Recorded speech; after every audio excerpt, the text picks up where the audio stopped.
Once there were 3 brothers. The 2 eldest spent all their spare time playing drafts, and the youngest spent all his time learning how to become a wizard. One day, Bertram, who already knew a thing or two about wizardry, said to his brothers, "I feel like having some fun. I will change myself into a horse, and you can take me into the city and sell me." "What will happen when you are sold?" asked his brothers. "It will be fun to find out," said Bertram. Who should buy Bertram in his new shape as a white horse but the king himself? He paid for him with 12 of the best elephants in the palace elephant stable. "What are you going to do?"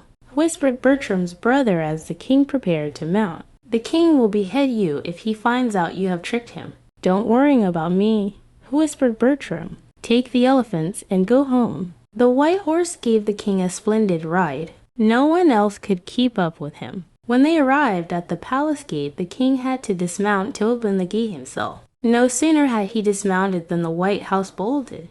"Catch that horse! Catch that horse!" shouted the king. But by the time the grooms had mounted their horses, the white horse was nowhere to be seen. The king sent for his own wizard. "I paid 12 of my best elephants for that horses," he said. "You must find it." The king's wizard was not fool. He knew a thing or two himself. "Set a horse to catch a horse," he thought, and changed himself into a black stallion. The white horse was grazing in a field.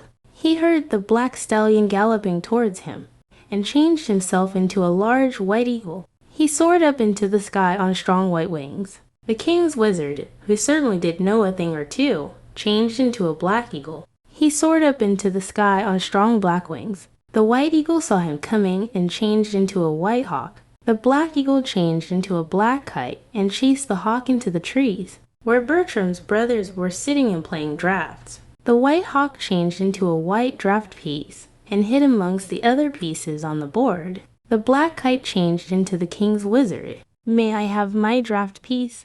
he asked. "These are our draft pieces," said Bertram's brothers. "Count them. You will find you will have one too many," said the king's wizard. Of course, when Bertram's brothers counted the pieces, they found they did have one too many. But as the wizard put out his hand to pick it up, it changed into a scorpion with a sting in its tail, whereupon the king's wizard turned into a snake, at which the scorpion changed into an even larger snake. It was quite obvious that neither wizard was going to win the contest, so they changed themselves back into their own shapes, and sat down to talk things over. "Does the king feel cheated out of his elephants?" asked Bertram.